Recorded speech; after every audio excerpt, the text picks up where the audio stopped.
오늘 본문 말씀은 창세기 40장의 말씀입니다. 창세기 40장입니다.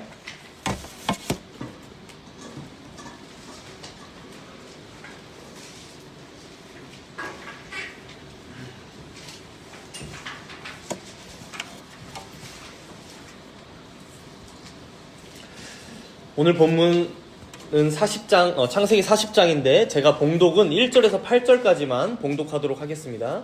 1절에서 8절 봉독합니다.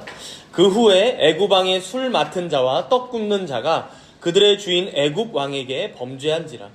바로가 그 두 관원장 곧 술 맡은 관원장과 떡 굽는 관원장에게 노하여 그들을 친위대장의 집 안에 있는 옥에 가두니 곧 요셉이 갇힌 곳이라.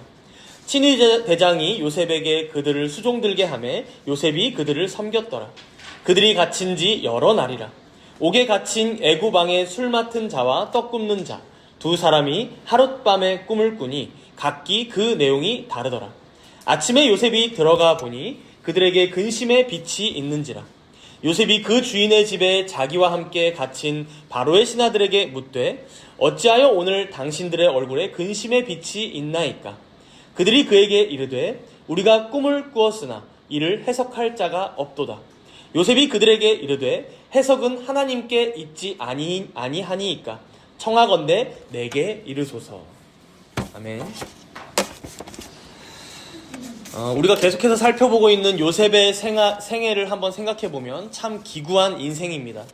한편으로 보면 어딜 가도 사랑받고 인정받는 사람이 요셉인데, 또 다른 한편으로 보면 이 요셉처럼 극심한 고생을 한 인물도 없습니다. 아버지 야곱에게 가장 사랑받았지만 형들에게 미움과 시기를 받고 결국 버려집니다. 애굽의 노예로 팔려와서도 마찬가지인데 집 주인 보디발에게는 인정받아서 가정총무까지 되었지만 결국 안주인의 음모와 모함으로 다시 감옥에 가게 됩니다. 시편 105편 말씀도 우리가 관련해서 함께 읽었었지만 차가운 감옥 바닥에 누워서 발에 착고를 차고 온몸에 쇠사슬을 메었다라고 그 당시를 묘사하죠. 여간 곤욕이 아니었을 것입니다. 그러나 또 한편으로는 이런 감옥에서도 간수장에게 인정받아서 모든 죄수들을 다 관리하고 또 재반 사물을 요셉에게 모두 맡겼다라는 서술을 보면 참 인생이란 무엇인가 우리가 생각이 듭니다. 한편으로는 이렇게 사랑받고 인정받고 잘 풀리는 것 같다가도 또 다른 한편으로는 이렇게 인생이 이만큼 꼬일 수 있나, 계속 나락으로 빠져들어가는 것만 같은 괴로움과 답답함이 공존하는 게 요셉의 인생이고 또 요셉을 바라보는 우리의 인생이 아닐까 싶습니다. 그러나 우리가 지난주에도 자세히 살펴봤지만 하나님께서는 바로 이러한 복잡한 인생을 살아가고 있는 요셉에게 그럼에도 너는 형통한 자라고 말씀하십니다. 내가 너와 함께하기에, 다른 이유가 아니라 내가 너와 동행하기에, 내가 너를 지키고 보호하기에, 너를 결국 영화로 인도할 것이기에 너는 복되다, 형통한 자다라고 말씀하십니다. 그러고 보면 요셉은 채색 옷을, 아버지 밑에서 채색 옷을 입고 지낼 때에도 형통한 자였고, 노예의 옷을 입고 지낼 때에도 형통한 자였고, 또 감옥에서 죄수복을 입고 지냈을 때에도 요셉은 형통한 자였습니다. 그를 사랑하셔서 택하시고 부르셨으며 또 인도하고 계시는 하나님께서 여전히 살아계시고 그와 계속해서 함께하고 계시기 때문이죠. 오늘 본문은 이제 그러한 형통한 자인 요셉이 본격적으로 감옥 생활을 어떻게 해나가기 시작했는가를 보여줍니다. 하나님께서 감옥에 갇힌 요셉을 어떻게 인도하고 계신지를 오늘 본문은 보여주는데요. 우리 본문 1절을 함께 읽어보겠습니다. 본문 1절입니다. 40장 1절 한 목소리로 읽습니다. 그 후에 애굽 왕의 술 맡은 자와 떡 굽는 자가 그들의 주인 애굽 왕에게 범죄한지라. 여기서 이제 그 후에라고 시작하죠. 그 후에. 이거는 앞에 39장과 오늘 본문이 시작하는 40장 사이에 어느 정도 시간 간격이 존재한다는 의미입니다. 그래서 많은 신학자들이 추측하기로는 약 2년 정도의 시간이 흐르지 않았을까라고 추측합니다. 2년 정도. 2년의 시간은 결코 적은 시간이 아니죠. 보통의 남자들이 군대를 한 2년 정도, 요즘에는 1년 반, 줄어서 1년 반 다녀오는데 그 정도 시간만 다녀와도 배우는 게 많다라고 하고 또 어른이 돼서 왔구나라고 이제 보는데, 요셉 또한 여러 면에서 더 성장하는 시간, 또 신앙적으로도 더 성숙하는 시간이 아니었을까 싶습니다. 그리고 시편 105편에서도 하나님의 말씀이 응할 때까지 그를 단련하셨다. 즉 하나님께서는 이 감옥의 시간을 요셉에게 있어서 단련의 시간과 연단의 시간으로 사용하셨던 것을 우리는 확인할 수 있죠. 물론 여러 현실적인 고민들도 그에게 있었을 것입니다. 언제나 내 누명이 풀어질까? 혹은 이 감옥에서 나는 나갈 수 있을까? 무기징역으로 여기서 계속 살아가는 것은 아닐까? 혹은 만약에 어떤 천우신조로 나간다 하더라도 결국 노예로 살아갈 것이 아닌가? 그렇죠? 믿음으로 살아가지만 이런 걱정이 없지는 않았을 것입니다. 그렇게 대략 2년의 시간이 흐른 거예요. 근데 1절에 어떤 일이 일어났다고 합니까?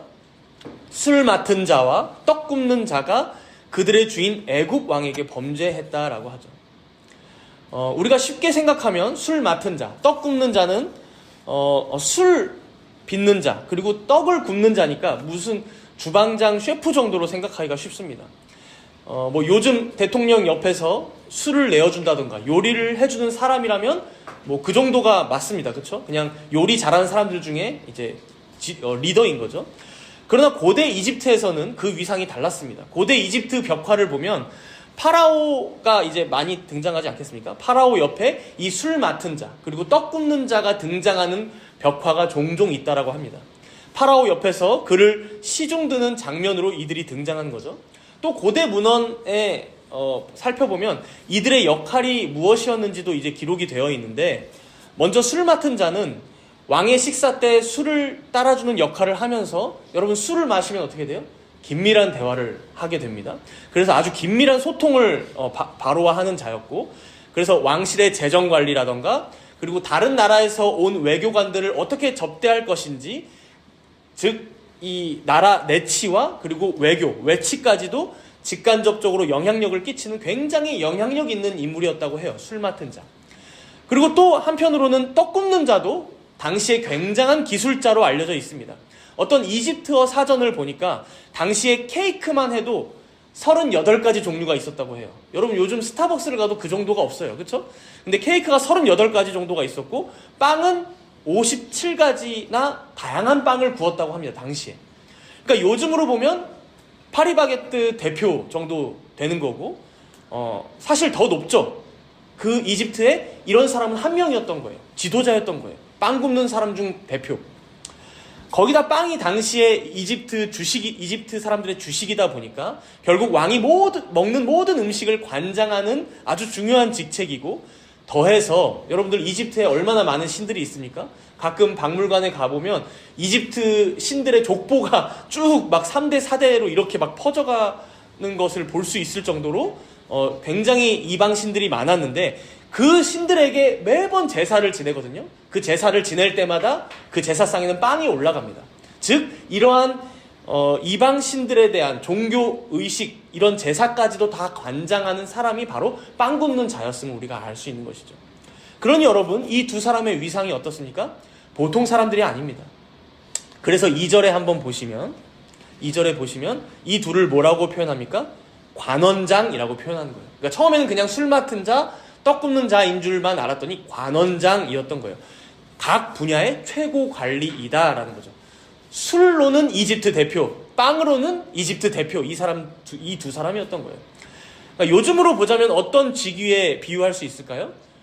대통령의 최측근, 비서실장이라던가 혹은 국무총리, 그리고 어느 부처의 장관들이라는 거예요. 그래서 국무회의를 한다 그러면은 각 부처의 최고 지도자들만 모이잖아요. 그 정도에 들어가는 사람들이 바로 이들이었다는 것을 우리는 알 수 있어요. 그렇다 보니 1절 끝에 보시면 이들이 누구에게 죄를 짓습니까? 바로에게 죄를 짓죠. 바로에게. 여러분, 높은 직위를 가진 사람들이 자신들의 언행을 더 신중하게 삼가야 하는 이유가 바로 이것입니다. 이들이 이런 높은 직위에 있는 사람들이 죄를 짓게 되면 그냥 잠깐 범칙금, 잠깐 과태료 내고 마는 정도의 죄가 아니에요. 워낙 높은 직위이다 보니 이들이 짓는 죄들은 사이즈가 큽니다. 그래서 무려 누구에게 지금 죄를 지었대요? 당시 왕이었던 바로에게 죄를 지었다. 그래서 무슨 죄였을까 이제 많이들 추측하는데, 바로에 대한 반역이라던가 암살 모의, 뭐 이런 것조차 물론 정치적인 음모나 모함이 있었을 수는 있겠지만 이 정도가 아니면 이 정도 직급의 사람들이 감옥에 올 일은 없다라고 이제 우리가 흔히 추측할 수 있는 것이죠. 근데 이 사람들이 지금 어디 감옥에 들어왔냐라고 이제 보면 본문 3절에 보시면 이렇게 말하죠. 그들을 친위대장의 집 안에 있는 옥에 가두니 곧 요셉이 갇힌 곳이라. 그러니까 굳이 요셉이 갇힌 곳에, 물론 요셉이 이제 왕실의 죄수들이 있는 곳에 갇히게 되었지만 여기에 지금 이 두 사람이 딱 들어오게 된 거예요. 그러니 여러분, 우리가 이후의 내용을 어느 정도 알지만 요셉에게 이 두 사람이 얼마나 큰 도움이 되었겠습니까? 요셉은 앞으로 궁정에서 살아갈 사람이잖아요. 그러니 궁정의 생활이 어떠한지, 그리고 현재 파라오의 성향은 어떠한지, 저 왕 앞에서 지켜야 할 특별한 예절이나 예의나 신경 써야 할 문화들은 무엇이 있는지 아주 소상하게 이들 옆에서 배웠을 것입니다. 본문 4절에 보시면 요셉이 그들을 여러 날을 섬겼다라고 합니다. 여러 날. 그런데 여기서 이벤트 하나가 생깁니다. 우리 본문 5절을 함께 읽어보겠습니다. 본문 5절입니다. 읽습니다. 옥에 갇힌 애굽 왕의 술 맡은 자와 떡 굽는 자 두 사람이 하룻밤에 꿈을 꾸니 각기 그 내용이 다르더라. 여러분들 중에도 돼지 꿈 꾸고 나서 복권 사보신 분 계십니까? 돼지 꿈 꾸고 나서? 그런 분들 간혹 계실지 모르겠어요. 잘못된 겁니다. 그렇죠? 혹은 뭐 제가 찾아보니까 용이 승천하는 꿈을 꾸면 승진을 한다던가, 조상이 나타나서 돈을 주면 복권을 꼭 사야 된다든가, 뭐 돈이 생긴다든가, 뭐 이런 게 길몽이라고 하는 미신이 있더라고요. 첨단 과학의 시대를 살아가는 21세기에 이 사람 우리들도 여전히 이 꿈을 가지고 미래에 대해 점쳐보는 관습이 남아있어요. 그렇죠? 그러니 여러분, 여기 이 요셉 당시에는 어떻겠습니까? 훨씬 더한 것이죠. 그래서 당시에는 이 꿈만 전문적으로 해석하는 전문가 집단이 있었대요. 그러니까 꿈 해석자들이죠. 꿈도 해몽하고 하늘의 별도 보면서 점성술도 하고, 그리고 미래나 앞날을 점쳐주기도 하고, 제사도 관장하고, 이런 종교인들이 있었다는 거예요. 그들의 집단이. 근데 여기 5절에 보니까 어떤 꿈을 이 두 간원장이 각각 꿨는데 다른 꿈을 꿨다는 거예요. 똑같은 꿈은 아니겠죠. 그러니 이 꿈에 대한 해석이 이들이 얼마나 궁금했겠습니까? 지금 자기들은 특히나 감옥에 들어와 있는 상황이잖아요. 감옥에 내가 들어와 있는데 앞으로 어떻게 된다는 그 내용이 이 꿈에 담겨 있는 건 아닐까, 이런 의미가. 혹시 내가 이후에 사형당한 것은 아닐지, 평생 감옥에서 지내게 되는 것은 아닐지, 혹은 바로가 다시 나를 불러줘서 복직하게 되는 것은 아닌가? 앞날에 대한 수많은 그런 생각들 가운데 살았을 테니 말이죠. 그래서 6절에 보시면, 본문 6절에 보시면 요셉이 보니까 두 사람 다 얼굴에 근심빛이 있었대요. 이건 아마 이제 고민이 시작된 거겠죠. 7절에 왜 그러냐고 물어보자 이들이 8절에 뭐라고 대답합니까? 우리가 꿈을 꿨는데 이걸 해석할 자가 없다고 하는 거죠. 감옥인이 없다는 거죠. 평소에 내가 궁정에서 지낼 때만 해도 그냥 옆에 지나가다가 꿈 해석자들이 있으면, 야, 내가 이런 꿈을 꿨는데 물어볼 수가 있었는데 여기는 없네. 이거 너무 궁금한데, 이렇게 이제 지금 말하는 거예요. 근데 여기서 이 말을 듣고 요셉이 대답을 하는데 이 말이 아주 기가 막힙니다. 우리 본문 8절을 함께 읽도록 합니다. 그들이 그에게 이르되 우리가 꿈을 꾸었으나 이를 해석할 자가 없도다. 요셉이 그들에게 이르되 해석은 하나님께 있지 아니하니이까 청하건대 내게 이르소서. 해석은 하나님께 있지 아니하니이까.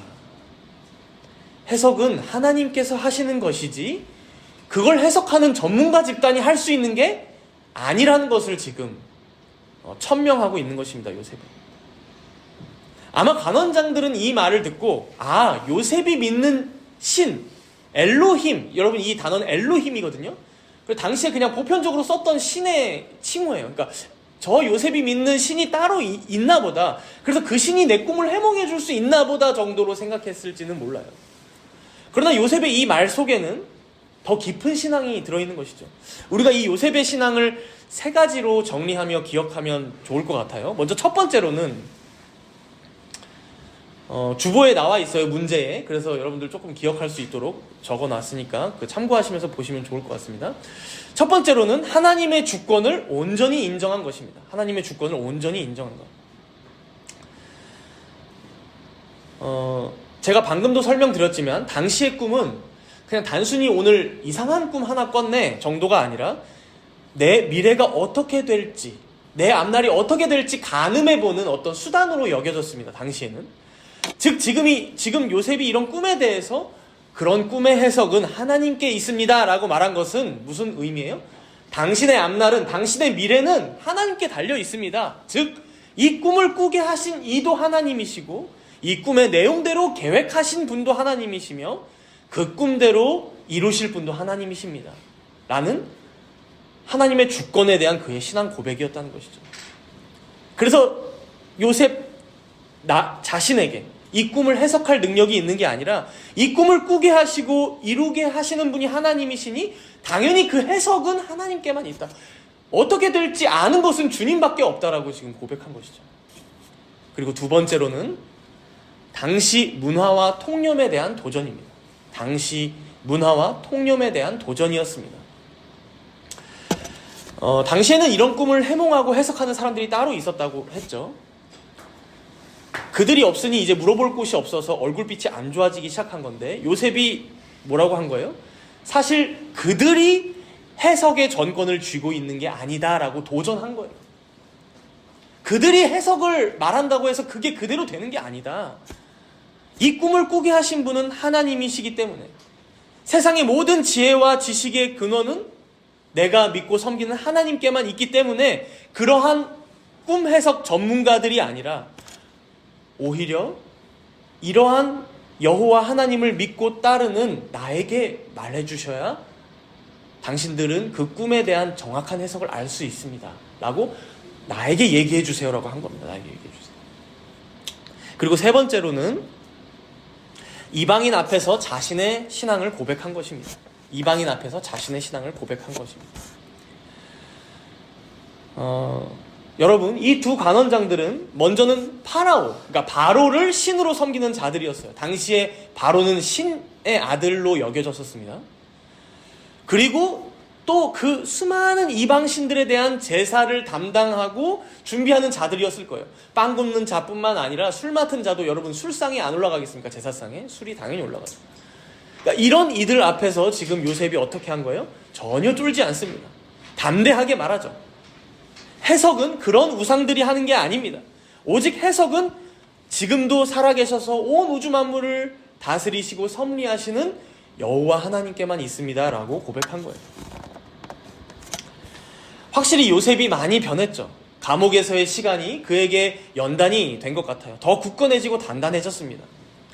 이런 요셉의 신앙을 통해 우리 또한 배울 점이 있는 것 같아요. 혹시 여러분들 주변에는 자신의 불안한 미래 때문에 두려워하고 힘들어하며 걱정과 근심 가운데 살아가는 분들이 안 계십니까?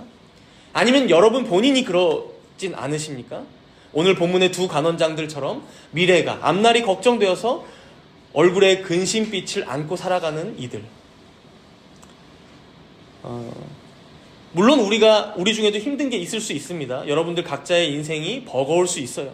그러나 우리가 그러한 것들이 있다면 서로 함께 짐을 나눠지고 또 함께 기도하며 도울 수 있도록 여러분들이 꼭 알려주셔야 합니다. 교회 직분자들에게든 옆에 성도들에게든. 그래서 함께 기도할 수 있도록 또 도울 수 있도록.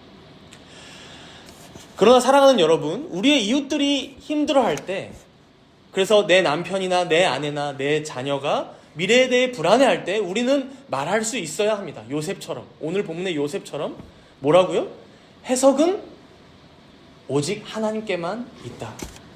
즉 우리의 미래와 우리의 앞날은, 우리의 삶을 인도하시는 분은 하나님이심을 우리는 말해줄 수 있어야 합니다. 이렇게 우리 자신들이 먼저 하나님의 주권을 인정하는 삶을 살아가야 한다는 거예요. 물론 때로는 어떤 사안에 대해 깊이 고심하며 미래를 설계할 때가 필요합니다. 그래서 지혜롭게 대처하고 대응해야 할 때가 있습니다. 그러나 여러분, 우리가 얼굴에 근심의 빛만이 가득해서 맨날 한숨만 푹푹 쉬며 이 인생 너무 괴롭다라고만 하면서 사는 것은 이제 또 다른 얘기라는 것이죠. 오늘 본문의 요셉을 보세요. 지금 요셉 앞에 있는 자들이 오히려 어떤 이들이에요? 최고위직에 있다가 온 사람들이에요. 그러나 반면에 요셉은 노예 신분입니다. 그래서 요셉은 여기서 풀려나도 노예이고 여기 안에서도 결국 이 관원장들을 섬기는 사람으로 살아가요. 그런데 누가 누구를 위로하고 있어요 지금? 노예가 무려 장관을 위로하고 있는 거예요. 누가 누구에게 지금 담대하게 자신의 신앙을 고백합니까? 요셉이 관원장들에게. 세상에서 가장 보잘것없고 가장 가진 것 없는 자가 가장 가진 것이 많고 가장 세상에서 성공과 명예와 부를 이룬 자들을 위로하고 있어요. 저에게 말씀해 주세요. 해석은 하나님께 있거든요. 저에게는 온 우주 만물을 통치하고 계시는 하나님이 함께하고 계시거든요. 전 형통한 자거든요. 저한테 얘기해 보세요. 여러분, 이것이 바로 세상이 감당하지 못하는 그리스도인의 모습입니다.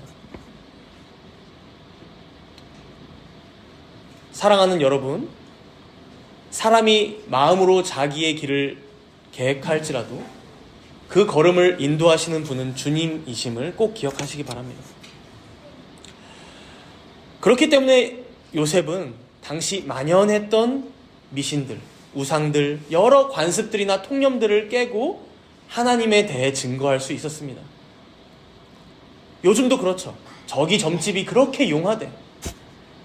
야, 꿈 해몽은 저기 부천에 아기보살이 가장 유명하대. 잘 맞춘대. 그렇지 않습니다, 여러분. 쫄지 마시기 바랍니다. 해석은, 미래는 오직 하나님께만 달려 있습니다. 오늘 요셉의 모습을 보면 굉장히 예의 바르면서도 아주 진중하면서도 또 젠틀하게 자신의 신앙을 고백하고 또 이들이 가진 잘못된 미신과 우상의 문화에 도전하며 그것을 깨뜨리는 작업을 하고 있습니다. 우리 또한 이렇게 살아가야 한다는 거예요.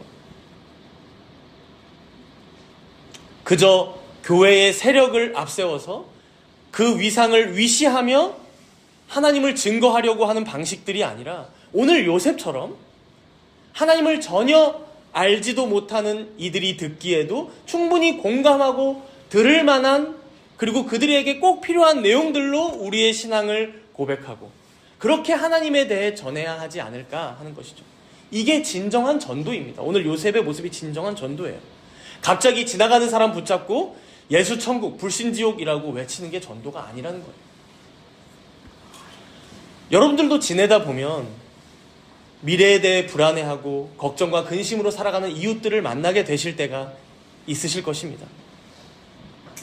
먼저 만약 여러분 자신이 그렇다라고 한다면 오늘 말씀 앞에 회개함으로 여러분들의 인생과 가정과 산업과 모든 삶을 지금도 붙잡고 인도하시는 그 하나님을 더욱 신뢰하고자 애써야 할 것입니다. 말씀과 기도는 물론이고.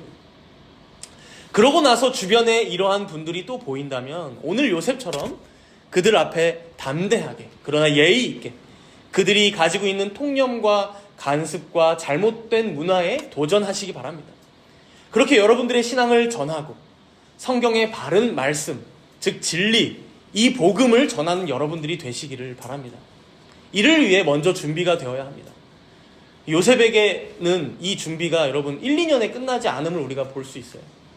우리 여러분들 다들 교회 신앙생활도 오래 하셨고 뭐 교리 공부도 하고 교회사 공부도 하고 그러지만 여러분 우리가 경험해보면 알잖아요. 이런 거 1, 2년 가지고 되는 게 아니거든요. 그냥 한 번 공부했다고 되는 게 아니거든요. 요셉은 10년의 노예생활 그리고 2년의 감옥생활이 지금 쌓여 있습니다. 이것이 그를 성장시키고 성숙시키고 또 여러 지식들을 두루 갖추는 시간으로 활용되었듯이 어쩌면 우리에게도 10년의 시간 혹은 20년 혹은 30년이 필요할지 모르지만 믿기는 하나님께서 반드시 그렇게 우리의 교회와 또 우리 교회의 모든 성도들을 그렇게 인도하시고 연단시켜 주실 것을 믿습니다. 결국 요셉의 말을 듣고 술 맡은 관원장이 자신의 꿈에 대해 말하고 있는데요. 우리 본문 9절을 함께 읽어볼까요? 창세기 40장 9절입니다. 술 맡은 관원장이 그의 꿈을 요셉에게 말하여 이르되 내가 꿈에 보니 내 앞에 포도나무가 있는데. 아무래도 이 술, 당시에는 포도주, 와인이죠. 이 포도주를 제조하는 사람이다 보니까 포도주가 꿈에 등장해요. 근데 10절부터 보면 이 꿈이 다 숫자 3과 관련이 있어요. 셋. 그래서 하나씩 살펴보면요. 10절에 보시면 포도나무에 3가지가 있었다고 하죠. 3가지. 그런데 여기서 또 3번의 성장을 이뤄요. 3번의 성장. 처음에는 싹이 났다고 하는데 다음으로는 꽃이 피고요. 그 다음에는 열매인 포도송이가 맺혔다고 합니다. 그러니까 싹, 꽃, 포도송이, 이 3가지 성장 단계이죠. 그리고 11절에도 보면 이 꿈을 꾸면서 술 맡은 간원장이 3가지 행동을 했다고 합니다. 내 손에 바로의 잔이 있기로 내가 포도를 따서, 첫 번째 행동이죠. 따서, 그리고 그 즙을 바로의 잔에 짜서, 그리고 그 잔을 바로의 손에 들였노라. 따서, 짜서, 들였노라. 3가지 이제 행동을 하게 되죠. 여기서 뭐 또 추가할 수는 있습니다. 다 색과 관련돼 있어서 바로의 이름이 3번 등장한다던가, 잔이 3번 등장한다던가, 이렇게 이제 다 3333333. 왜 이렇게 숫자 3에 집착하듯이 꿈 내용이 이럴까 싶은데, 뭐 잘 기억하라고 하셨던 것 같기도 하고, 혹은 이 숫자 3이 완전함, 충만함을 의미하기 때문에 이 꿈이 반드시 이루어질 거라는 것을 하나님께서 이제 계시로 알려주셨던 것 같기도 합니다. 이 꿈 얘기를 듣고 이제 요셉이 해석을 해주는데요. 먼저 12절에 보면 포도나무의 3가지는 사흘이다, 즉 3일이다 라고 해석을 해주고요. 이어서 13절에 보시면 우리 13절 함께 읽어볼까요? 13절입니다. 지금부터 사흘 안에 바로가 당신의 머리를 들고 당신의 전직을 회복시키리니 당신이 그 전에 술 맡은 자가 되었을 때에 하던 것 같이 바로의 잔을 그의 손에 드리게 되리이다.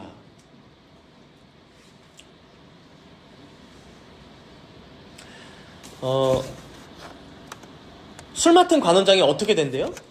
바로가 그를 다시 복직시켜서 예전과 같이 바로에게 술잔을 드리게 된다고 하는 거예요. 근데 이게 사흘 안에, 즉 3일 안에 이루어진다라고 얘기하고 있어요. 여러분 한번 생각해 보세요. 3일 안에 그 꿈이 이루어질 것입니다 라는 예언이잖아요. 사실상 이제 요셉 입장에선 여러분 이건 쉽지 않은 예언이에요. 보통 여러분들 이단 사이비들이 미래에 대해 예언할 때 어떻게 예언하시는 줄 아세요? 보통 한 10년은 해먹으려고 10년 뒤 정도로 얘기해놔요. 그래서 좀 안 이루어질 것 같으면 비행기표도 하나 구해놓고 해외로 뜨려고 여러분 그렇게도 합니다. 그런데 3일 안에 이루어진다, 이거는 여러분, 이거는 뭐 어디로 피할 길이 없습니다. 이거는 요셉이 하나님을 온전히 신뢰하지 못했다면 절대 하지 못했을 말이죠. 감히 말을 잘못했다가 감옥 안에 있다가 무슨 봉변을 당할지 모르기 때문입니다. 그만큼 담대한 믿음이 그에게 있었다는 것이죠. 그런데 여기서 이제 한 사람이 더 있죠. 떡 맡은 관원장. 이제 떡 맡은 관원장은 요셉에게 자신의 꿈도 얘기해 줄까 말까 눈치를 봤던 것 같아요. 본문 16절을 보면 그 눈치 보는 장면이 나와요. 우리 16절 함께 읽어보겠습니다. 떡 굽는 관원장이 그 해석이 좋은 것을 보고 요셉에게 이르되 나도 꿈에 보니 흰떡 쇠 강주리가 내 머리에 있고. 이제 눈치 보다가 술 맡은 관원장이 복직한다는 꿈을 꿨다고? 나도 빨리 얘기해야겠다. 이게 좋은 얘기를 듣고 싶은 거죠. 지금 바람이 여기에 사실 들어있는 겁니다. 근데 이제 꿈 내용을 먼저 보면 흰떡 새 광주리, 이제 바구니 같은 거예요. 새 광주리가 머리에 있는데 17절에 보니까 맨 윗 광주리에 바로를 위해 만든 각종 구운 음식들, 아까 제가 말씀드렸죠. 뭐 케이크도 38개, 빵도 막 57개 당시에 있었으니까 엄청나게 많은 음식들이 거기 들어있었을 텐데 그걸 누가 다 쪼아 먹었어요? 새들이 다 쪼아 먹었답니다.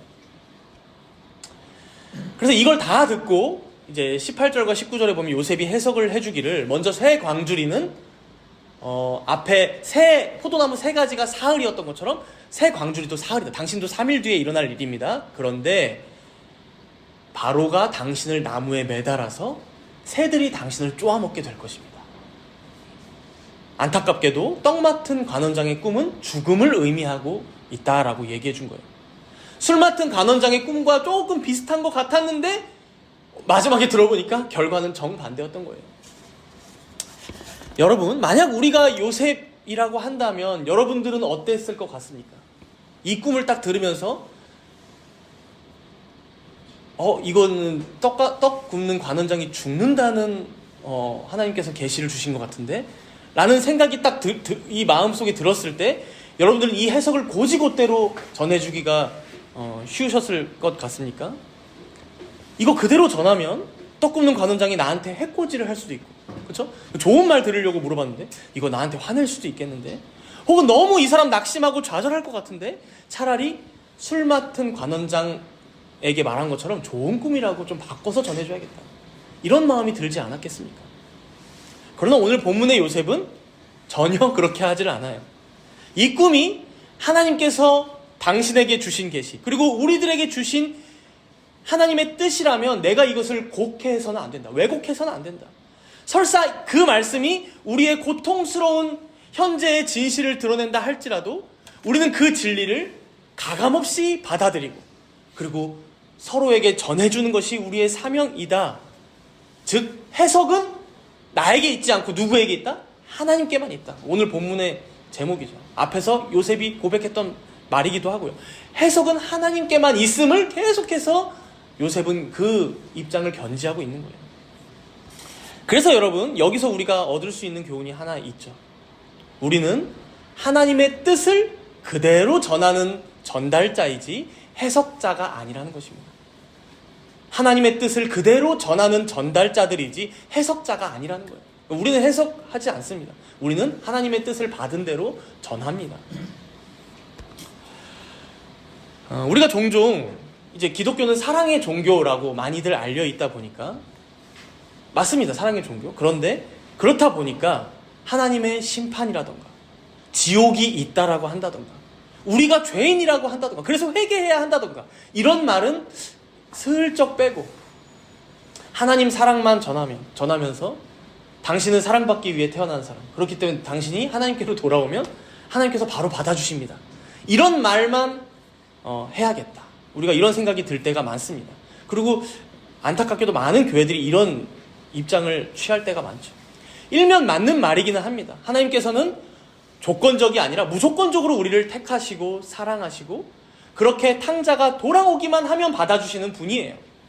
그러나 여러분, 우리 쪽에서 하나님께로 돌아간다 했을 때에는 여기에 회개가 포함될 수밖에 없죠. 회개하지 않고서 어떻게 돌아옵니까?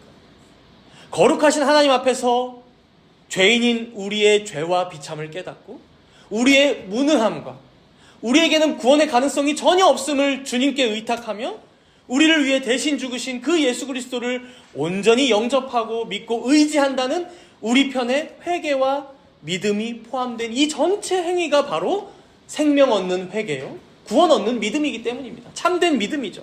참된 회개이고. 그런데 어떻게 죄, 심판, 지옥, 하나님의 거룩하심, 공의로우심 이런 핵심적인 내용을 가르치지 않고 한 명의 영혼이 구원받을 수 있다라고 우리가 장담할 수 있겠습니까? 오늘 본문의 요셉은 분명히 예상되는 어려움들이 있었겠지만 담대하게 그리고 또 정직하게 떡 맡은 관원장에게 그 자신의 죽음을 전해주고 있습니다. 제가 이 말씀을 묵상하면서 과연 이 떡 맡은 관원장에게 요셉이 이 소식을 그대로 전해주는 것이 무슨 유익이 있을까라고 생각도 해봤어요. 그러니까 그냥 이때만, 그러니까 선한 거짓말이라고 하죠. 선한 거짓말로 3일 동안만이라도 해피하게 살게 하다가 그냥 어차피 죽을 것이니까 3일 뒤에 그냥 죽게 하는 건 나쁜 일이 아니지 않을까, 뭐 이런 이제 생각도 해본 거예요. 그죠? 왜냐면 3일 동안 절망감에 빠져 있다가 죽을 거 아니에요. 그렇죠? 그런데 여러분, 요셉이 말한 이 말을 통하여 떡 굽는 관원장에게는 마지막 3일이라는 기회가 주어지게 된 거예요. 마지막 3일이라는 기회. 그는 아마 큰 죄악을 저질렀을 것입니다.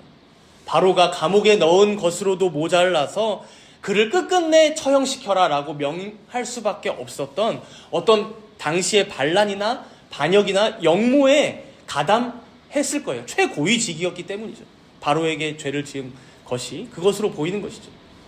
그래서 옆에 있던 술 맡은 관원장도 아마 이러한 역모의 풍파 중에 함께 휩쓸리게 되었을 것 같아요. 그러나 억울한 면이 좀 있었겠죠. 죄가 없는 사람이었다거나 아주 작은 죄였기 때문에 잠깐 옥에 들어왔지만 떡 굽는 관원장과는 달리 복직하게 되었던 것이죠. 중요한 것은 이제 요셉의 이 그대로 하나님의 뜻을 전하는 이 말 때문에 이렇게 큰 죄악을 저지른 떡 굽는 관원장에게 3일의 시간이 주어졌다는 것입니다. 사랑하는 여러분, 사람이 죽는다는 것은 참 슬픈 일이지만 그 후에 다가올 심판은 그저 슬프다는 말로는 설명이 불가한 일들입니다. 한 번 육신이 죽는 것과는 차원이 다른 영원한 비참함, 영원한 멸망에 대한 얘기입니다. 그렇게 오늘 요셉은 자신이 할 수 있는 가장 가치 있는 일을 하고 있던 것입니다. 하나님의 뜻을 그대로 전하는 것.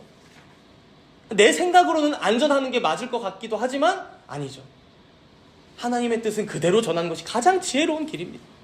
당신은 3일 뒤에 죽게 될 것입니다. 이 정직한 전달을 통해 그에게 마지막 기회가 주어질 수 있었던 것입니다. 회개할 수 있는 마지막 기회.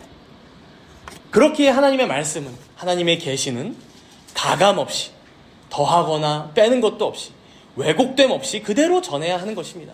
나의 견해나 세상의 관습이나 타인의 눈치를 보며 휘둘리는 게 아닌 그 말씀 그대로 전하고 따르며 순종해야 한다는 것이죠. 만약 모두가 멸망의 길로 향해 가고 있는데 계속해서 평안하다, 평안하다, 괜찮을 거야 라고 외치는 자가 있다면 그가 바로 거짓 선지자일 것입니다. 이런 의미에서 요즘 우리 한국교회는 어떤가 생각이 듭니다. 우리 정담은 교회는 바르게 서 있는지 자성하게 됩니다. 또 나 자신은 과연 하나님의 말씀대로 순종하며 살아가고 있는지도 되돌아보게 됩니다. 여기 앉아있는 여러분들 또한 어떠하십니까? 현재 한국의 교회는 이미 쇠락의 길에 접어들었습니다. 많은 교회들이 아니야, 우리 다시 할 수 있을 거야. 또 다시 70년대, 80년대, 90년대에 성장했던 것처럼 많은 교회들이 다시 생겨날 수 있고 더 많은 그리스도인들이 생겨날 수 있을 거야 라고 얘기하지만 여러분, 이제는 우리가 정직하게 하나님의 섭리를 받아들일 때가 되었습니다. 오히려 이러한 쇠락 이후에 우리가 무엇을 할지에 대해서 논의해야 합니다. 여러분, 우리의 신앙에 대해서 한번 생각을 해봅시다. 이제는 예전 과거 어느 때처럼 매일 새벽 기도회에 참석하고 수요 기도에 나가고 금요 기도에 나가고 이렇게 한다고 해도 참석하기가 힘듭니다. 아쉽지만 그런 시대는 지났어요. 우리 윗세대들은 이거를 굉장히 아쉬워해서 여전히 붙잡고 있는 곳이 많지만 먼저는 과연 성경적으로 꼭 교회가 그런 신앙생활을 하게 해야 하는가, 이것을 우리는 되짚어볼 때가 되었습니다. 우리의 선배들이 먼저 이 땅을 떠나시게 되면 이런 현상은 더 급격하게 벌어질 것입니다. 그렇다면 여러분, 이제는 우리가 이런 새로운 시대를 맞이하면서 과연 우리가 섬기고 있는 이 교회들을 위해 헌신해야 할 일들은 무엇이 있는지 깊이 고심할 때가 된 것입니다. 그리고 그것을 위해 우리가 함께 힘을 모아서 또 함께 의논하며 서로 짐을 나눠지고 함께 교회를 세워갈 일들에는 무엇이 있는지 우리가 생각해 봐야 한다는 것이죠. 여러분, 약 20년이 지났을 때에도 20년이 지나면 여러분 우리 다 산업 전선에서 지금 하고 있는 일들은 당연히 은퇴를 했을 거고 직분자들은 거의 직분을 내려놓고 그렇죠? 그럴 때죠. 그때에도 우리 자녀들이나 우리 후배들이 출석하며 다닐 만한 좋은 교회들을 이 땅에 좀 우리가 남겨놔야 할 말이 있지 않겠습니까? 그죠? 후배들에게. 세상을 살아가면서 또한 마찬가지입니다. 여러분, 하나님의 말씀을 정직하게 해석하시고 그것을 그대로 수납하시고 받으시고 그리고 그것을 그대로 실천하며 살아가시기를 바랍니다. 거짓으로 큰 돈을 벌 수 있다고 하거나 조금 편법을 쓰면 남들보다 더 잘 살 수 있다는 유혹이 다가온다 해도 과감하게 뿌리치시기 바랍니다. 그저께 잠언 묵상, 우리 묵상집 그 말씀에도 나오던데 결국 이런 욕심은 다툼과 시기와 근심과 염려를 불러오기 마련이라고 얘기하더라고요. 그러나 조금 모자르더라도 여호와를 의지하는 자는 하나님의 말씀을 가감없이 믿고 정직하게 따르는 자는 더 풍족할 거야 라고 하나님께서는 약속하십니다. 단순히 물질의 축복이 아니라 영혼의 안식, 우리 가정의 평화, 성령 안에서의 기쁨, 이 모든 신령한 복들이 우리에게 주어진다는 거예요. 그러니 사랑하는 여러분, 누구를 만나든 또 그에게 어떤 말을 듣고 또 어떤 말을 하게 되든 간에 우리가 믿는 바 그대로를 말하고 실천하기를 두려워하지 마시기 바랍니다. 저 또한 그게 잘 안 되는 사람 중에 한 사람인데, 사람들을 만나면 좋은 말만 해주고 싶어하는 성향이 굉장히 강해요. 그래서 상대방을 위로해주고 싶고 세워주고 싶고 다 잘 될 거다, 평안할 거다라고 말해주고 싶은 성향이 저 개인에게도 많이 있습니다. 그러나 우리 오늘 말씀 앞에서 마음을 함께 잡아봤으면 좋겠습니다. 타인에게도, 또 나에게도, 또 나의 신앙관도, 그리고 세상에서의 살아가는 방식도 하나님의 말씀을 왜곡되지 않게 정직하게 해석하고, 그래서 그에 따라 지혜롭게 오히려 대처하고, 그러나 예의 있게 행하며 이러한 하나님의 거룩한 백성으로 또 성숙한 신자로 살아가는 저와 또 우리 모든 정담교회 성도님들 되시기를 축복합니다. 우리 함께 기도하겠습니다. 해석은 오직 하나님께만 있습니다. 상황과 환경 때문에 걱정하고 염려하는 것은 나의 생각입니다. 내 생각대로 해야 문제가 해결되고 수습될 것 같다는 생각은 그저 어리석은 나의 생각일 뿐이요, 우둔한 지성으로 앞날을 보지 못하는 우리들의 착각일 뿐입니다. 우리 이 시간과 공간을 초월하여 우리의 모든 상황이나 문제나 여건이나 형편을 초월하여 일하고 계시는 하나님께 우리의 문제들을 의탁하며 기도합시다. 또한 우리를 날마다 붙잡으사 인도하시는 그 하나님을 신뢰하지 못하고 염려와 근심과 걱정 가운데 살아가는 우리의 모습을 주님 앞에 회개하며 내려놓고 다가오는 한 주간 동안 더 선하신 그 하나님을 붙들며 살아가게 해달라고, 그렇게 하나님을 신뢰함으로 감사와 기쁨 가운데 살아가는 우리 모두가 되게 해달라고 이렇게 잠시 동안 간절한 간구로 함께 기도하도록 하겠습니다.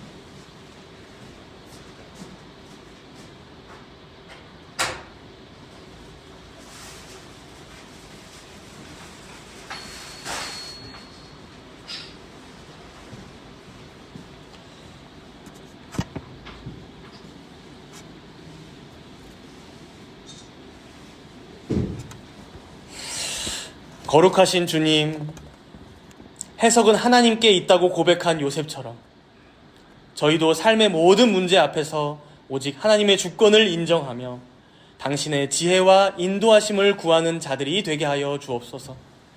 세상의 헛된 지혜나 미신에 의지하지 않고 오직 하나님의 말씀만을 붙들고 담대하게 또 정직하게 믿음의 길을 걷는 우리 모두가 되게 하여 주옵소서. 특별히 오늘 말씀을 통해 전도자로서의 그리스도인의 사명을 다시금 깨닫습니다. 때로는 인정하기 어렵고 듣기 불편한 진리들이라 할지라도 두려워하지 않고 하나님의 말씀을 가감없이 따르며 전하며 순종하며 살아가는 우리들이 되게 하여 주옵소서. 그리하여 우리의 말과 행동을 통해 하나님의 사랑과 공의와 진리가 세상 가운데 널리 드러나게 하여 주옵소서. 감사드리며 예수님의 이름으로 기도합니다. 아멘.